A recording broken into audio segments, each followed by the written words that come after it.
Cagliari tonight, an OPP officer is killed while responding to a call. 28-year-old Greg Petrella was pronounced deceased, and our thoughts and prayers go to family members and friends. A male and female are in custody in connection with the fatal shooting. We'll have the latest from the scene. Plus, it's supposed to be the 25th, and then it got booked to the 26th at 8 a.m. and then to 9:15, and then to the 27th. Airport officials say they're starting to get a handle on the massive baggage backlog, but many travelers are still facing lengthy delays. And the mental aspect of this has been exhausting. We're both completely stressed. We haven't been sleeping. Sunwing passengers stranded for days overseas say they're running out of patience. An OPP officer was shot and killed while responding to a call near Brantford this afternoon. The community is remembering him tonight as someone who died courageously serving in the line of duty. Tyler Cheese has the latest. At around 2:40 p.m. this afternoon, OPP officers responded to a call of a vehicle in the ditch on a rural road in Haldimand County, southeast of Brantford, Ontario. Police say one of the officers was soon shot after arriving at the scene on Indian Line near Concession 14 Walpole. Never at a loss for words, but this really hits home hard, and we all stumbled today. So, Provincial Constable Greg Pierce-Challa was rushed to a local hospital where he was pronounced dead. Our thoughts and prayers go to family members and friends that are affected by this tragedy, to all of our OPP family members, and to our community residents. This is a absolutely terrible day. Around 5:45, a shelter-in-place alert was briefly issued for residents in 6 nations of the Grand River, Hamilton, and other surrounding areas. But police now say the alert is no longer active, and 2 suspects, a male and a female, have been taken into custody following a major search of the area. I am deeply saddened by the loss of one of our officers who died today in the line of duty. Every day, our county's first responders risk their lives for the safety of our community. And it's a tragedy like today's is one we hope never comes. Tonight, the 28-year-old officer is being remembered by a grieving community. OPP Commissioner Thomas Carrick tweeted that Pierce-Challa was killed while courageously serving in the line of duty. The Police Association of Ontario tweeted it's heartbroken to hear the horrible news that yet another colleague won't be coming home tonight. And Premier Doug Ford also tweeting, "Our first responders are true heroes. We share in the pain felt by family, friends, and the entire police community as Ontario mourns this loss." He was one of ours, and this will have a deep impact in our community. The OPP say they're assisting Pierce-Challa's family and colleagues as they deal with the tragedy. My heart's broken. This young officer was just a year on the job, and life was taken from him, and that's really much all I can say. They're asking anyone with any information that may assist with the investigation to contact the Haldimand County OPP or Crime Stoppers. Tyler Cheese, CBC News, Toronto. To Brampton now, where a woman is dead after a 2-vehicle collision near Torbram Road and Balmoral Drive. Peel police say the call came in at 7:30 yesterday evening. First responders found 4 adults with injuries at the scene. A man and a woman were taken to a local hospital where the woman was later pronounced dead. In Toronto, police are searching for 3 suspects involved in a theft at Scarborough Town Centre. Investigators say yesterday a man and 2 women stole from a jewelry store in the mall. The first suspect is described as a 6-foot-tall, 30-year-old white male with a thin build and dark beard. He was wearing a black toque, a bulky black jacket with a hood, scarf, and black skinny jeans. The 2 female suspects are described as 5 feet tall, 30 years old, and white. The blonde female was wearing a black Dolce & Gabbana sweater and a black toque with Fendi written on it. Meanwhile, the other female suspect was wearing a green toque and a black puffy jacket with a fur-lined hood. Anyone with information on these suspects is asked to contact police. Travelers continue to face canceled and delayed flights at Pearson Airport tonight, but officials say they're starting to make some progress reuniting passengers with hundreds of pieces of luggage. Dale Manukduk has the latest from the airport tonight. Here at Terminal 3 of Pearson Airport, a long lineup of Sunwing travelers has grown behind me here, people trying to get onto delayed or canceled flights. But what has shrunk is the amount of baggage that we've been hearing about piling up. Over here, you can see this whole section has been cleared out. It used to be full, but as some of the baggage is taken away, more baggage starts to pop up. You can see over here beside the elevators, there's a large amount of baggage, and then over here as well, beside some of the other check-in desks. What we have been hearing is that some of the cancellations and delays that are a result of severe weather last week are still impacting people's holiday travels, and in some cases costing them an amount of time or money that they won't get back. We're supposed to fly out at 10:15 today a.m. and it says delayed till tomorrow at 7:15, so we're a whole day late and we have to catch a cruise, so we'd be a day late for a cruise, so it'd leave us and we'd have to catch it in another country. Our travel agent did not have any of the information about our delayed travel. It's been delayed 3 times since the original time, supposed to be the 25th, and then it got booked to the 26th at 8 a.m. and then to 9:15, and then to the 27th at noon. The impacts of the holiday storm are mainly what's to blame for delays and cancellations across North America. It's compounded at Pearson because of staff shortages and baggage delays. The airport says extreme cold affected the system, causing issues running the belt. The good news is the baggage belt is back up and running. The situation is seeing a noticeable improvement. Our baggage system is back up and running fully. It's been humming along, and we're very thankful for that. We're doing everything that we can to keep that going, because our goal today is really to clear out as many bags and reunite them with passengers who are at their destination and have been without their luggage for a few days. The airport says it's been pulling staff from other areas to help out wherever needed. There's also good news for people traveling by train. Via Rail says it will return to regular service tomorrow. It was operating a modified schedule today after a CN freight train derailed on Christmas Eve, bringing service to a halt. Dale Manukduk, CBC News, Toronto. Now, many Canadians are taking to social media to share holiday travel horror stories. While all airlines faced issues, many Sunwing passengers tell us they've been stranded in other countries for days now and not even sure when they'll get home. Greg Ross. Pretty much you can see the Sunwing line starts here and then goes all the way over. So all of these people are waiting in the Sunwing line. This was the Cancun airport today. Tess Friedenberger and her boyfriend, Kevin Ogren, were supposed to fly home from here 5 days ago, but that flight was canceled, leaving them in limbo with no guarantees of when they'd be booked on another flight. The mental aspect of this has been exhausting. We're both completely stressed. We haven't been sleeping. This was originally supposed to be a week-long getaway in the sun before the Christmas holidays. They were scheduled to be back home in Edmonton on December 22nd, and plenty of time to be with family over the holidays. I had 3 family dinners planned that I've now missed out on. Obviously, gifts, presents. It wouldn't be so bad if they were able to wait on a beach somewhere, but they say they've been forced to check out of their hotel each day and wait for word from Sunwing on whether or not they can get a flight home. I would say we're spending in between 10 to 16 hours in a hotel lobby, dragging our things around, just waiting for information, which we have not received. In a statement today, representatives from Sunwing told us a number of return flights continue to be impacted by delays due to displaced crew and aircraft resulting from the aftermath of severe weather disruptions across Canada. This passengers' right advocate says the airline should have been better prepared.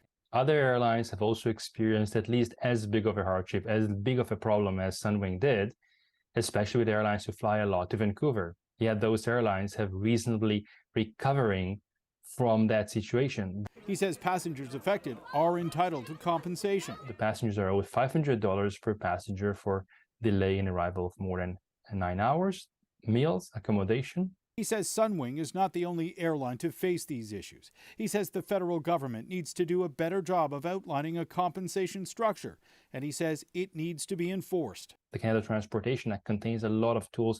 They can fine airlines up to 25,000 Canadian dollars per incident, per passenger, per violation. As for Friedenberger and Ogren, they were booked on a flight home today, and they say they'll be talking to a lawyer when they get there. Greg Ross, CBC News, Toronto. Now to the ongoing power outages in the province. More than 11,000 Hydro One customers near Fort Erie spent Christmas without electricity, and there's no timeline for when the power will be fully restored. We are in the final stretch. We have every available resource out there, and that includes our contractors and utility partners. Everyone's out who could lend a hand, and they've all descended into these areas bright and early this morning for another full day of restoration. So our hope is to have the bulk of these customers restored by end of day today.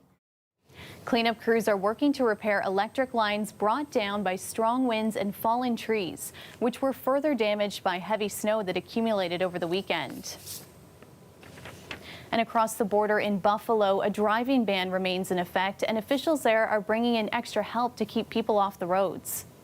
I have been advised that 100 military police are being brought in, as well as additional troops from the New York State Police Department are coming in to manage traffic control because it has become so evident that too many people are ignoring the ban. 28 deaths in Buffalo have now been linked to the weather.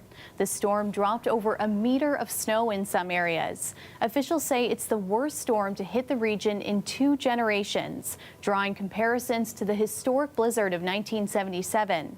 Buffalo's airport isn't expected to reopen until tomorrow. Dahlia Ashry joins us now for a first look at the forecast. And Dahlia, how's it looking for those returning to the office this week?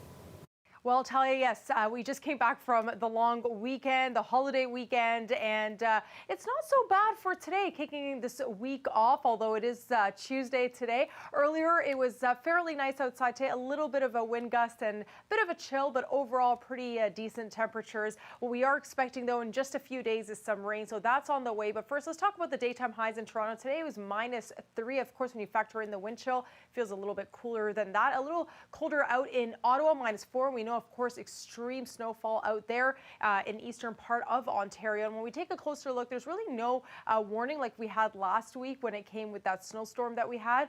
There's still a little bit of activity out in Gravenhurst, but besides that, pretty decent and stabilized conditions. Now, for tonight, we are expecting a little bit of snow overnight, and then tomorrow we'll have some cloudiness. It'll start to clear up. We'll get some sunshine throughout the day. And then as we head to Thursday, mainly cloudy conditions that we have a lot of rain coming over, and that's for Friday and into the weekend. So we're really heading into the New Year's, and it's going to be a rainy one. Tonight, temperatures will drop to a low -2. Tomorrow, a high of -5. And like I said, a little bit of sunshine on the way. Thanks, Dahlia. It's being billed as the first of its kind in Canada. Toronto Western Hospital is creating a geriatric center that will focus solely on elderly care. It's all thanks to a $52 million donation from the John and Myrna Daniels Foundation. Meg Roberts has more. Dr. Sam Saba vividly remembers walking into the emergency room at Toronto Western Hospital and noticing an elderly man laying on a bed sheet on the cold tile floor. He was sleeping next to his wife, who was on a stretcher in the hallway. He couldn't imagine leaving her alone in that hallway. And to me, that struck me as like, we really need to do better. From that, the idea of a dedicated seniors emergency medicine center was born. I'm so happy and proud to say that we're finally on the way to making that happen. The seniors emergency department will have special glare-resistant flooring and handrails to minimize falls, dim lights, reduce noise, and more accessible, friendly furniture. Small things like, where do I put my hearing aids? They're pulling out your dentures, where, things like that. Santa Kuda is a patient advocate whose parents have been at Toronto Western for treatment. At the new facility, a team of geriatric doctors, nurses, and specialists will consult on patient care. I feel like I can breathe because you don't breathe in emergency rooms. But I also feel if I have to step out, I can leave her and she's going to be comfortable. Roughly a third of visits to the University Health Network are patients over 65, and the hospital says that number will rise over the next 2 decades when seniors will make up about 25% of Toronto's population. Right now, we are not prepared as a healthcare system for the longevity revolution that we're experiencing. We know they stay longer, they need more tests, and they need more interventions. So by creating a dedicated space for them, that will improve access for everyone else. The center is slated to open in 2025. Saba is hoping the center will be replicated across Canada. Meg Roberts, CBC News, Toronto. Welcome back. Yesterday, health authorities in China announced an end to travel restrictions. Today, Beijing said it's changing the way it reports COVID data. Officials with the Chinese Center for Disease Control say they'll still report on severe cases, hospitalizations, and deaths, but they won't be reporting on close contacts and will no longer distinguish between local cases and imported cases. In Canada, a group of scientists have been tracking the COVID-19 virus and its variants for almost 3 years. Last year, they spotted the Omicron strain. Christine Birak spoke to those scientists about what's on their radar for next year. With restrictions relaxed in China, COVID-19 is spreading like wildfire, raising concerns a volatile new variant could emerge. Just as the World Health Organization warns, variant surveillance is dwindling. Are we ready to take the hit of another wave of a new variant that might emerge? I don't think so. If you look at all of these, they all have those mutations. At Simon Fraser University, Fiona Brinkman and her team are tracking a soup of variants spreading in Canada. You're taking this data and then trying to be a detective and figure out, what's happening and what might be happening in the future. The data comes from ongoing COVID-19 testing. It provides genetic sequences or fingerprints from the virus. Those sequences kind of look like barcodes that change as the virus mutates. Most mutations are slight and harmless, but at this time last year, scientists spotted a sequence with a shocking number of mutations. Omicron set off an explosion of cases that continues to burden the healthcare system. One of the important components about this work is to really catch those new variants that are really significant as soon as possible. Catching a new variant early can guide public health decisions, hospital staffing, and vaccine campaigns, but it requires sifting through millions of samples. These variants are carrying more mutations than we'd expect. At Western University, Art Poon is working with data scientists at home and abroad, building programs to track specific mutations in the virus. We now have a sort of a short list of mutations that we're particularly concerned about. Mainly 3 parts of the virus that affect how easily it spreads, whether it causes more severe illness, and how well it skirts our immune defenses. I don't want to say it, but it's probably likely that we'll see something like another variant of concern again. Scientists say the best defense against any current or new virus variants is a fresh dose of a COVID-19 vaccine, something millions of people in China are now lining up for.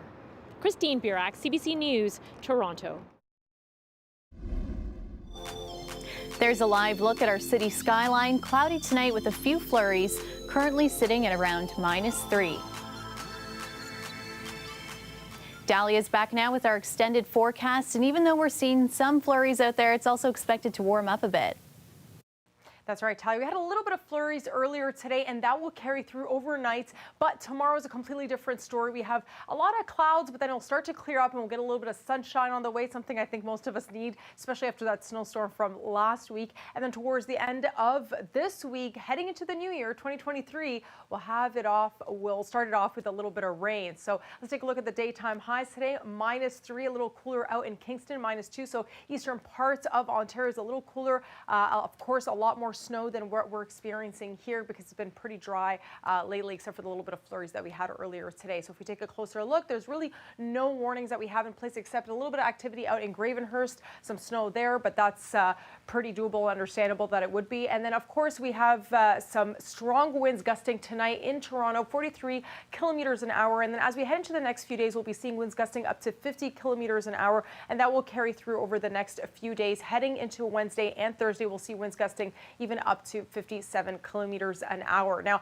we talked about the snow. Like I said, a little bit of light snow tonight, and that will be going into for the rest of the evening. Tomorrow, though, a completely different story. Out in eastern part of Ontario, a lot more snow there. We're seeing up to 10 to 20 centimeters of snow out in Ottawa. Toronto really just seeing some traces up to 5 centimeters at most, but that will slowly melt away. Overnight tonight, temperatures will drop to a low -2. We have that light snow, flurries in most part of the Golden Horseshoe. Overall conditions are pretty chill for tonight, but we will see that, of course, tomorrow we have some warmer conditions ahead this week. We're seeing temperatures going up to 10 degrees on Friday, but of course you factor in that wind chill, it feels a little cooler, especially tomorrow. It'll feel more like -2, but then you have New Year's Saturday and Sunday starting it off with a little bit of rain.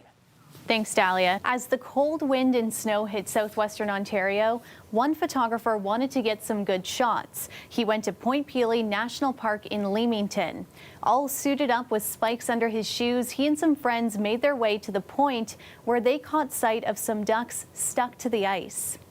We went out there and we saw a few ducks, so that's what we tried to do. We tried to release them from the ice, and having the spikes on our boots, we were able to sort of kick off the ice from around the ducks, and then sort of warm them up a little bit and put them back in the water. With the water temperature actually being warmer than the air temperature, water is probably the best place for them rather than being sitting on the side. So there's a couple of ducks that we got them back into the water, and they sort of happily swam off to join the bigger raft of ducks that were further out in the water. Now, Moore says he was not able to help all of the ducks. Some were just too far out, but he hopes that as the temperatures rise, they'll make it. Point Pelee has closed the tower to visitors, but the tip is still available to venture out to. And that's our show for you tonight. Thanks so much for watching. I'll see you back here tomorrow night at 11. Good night.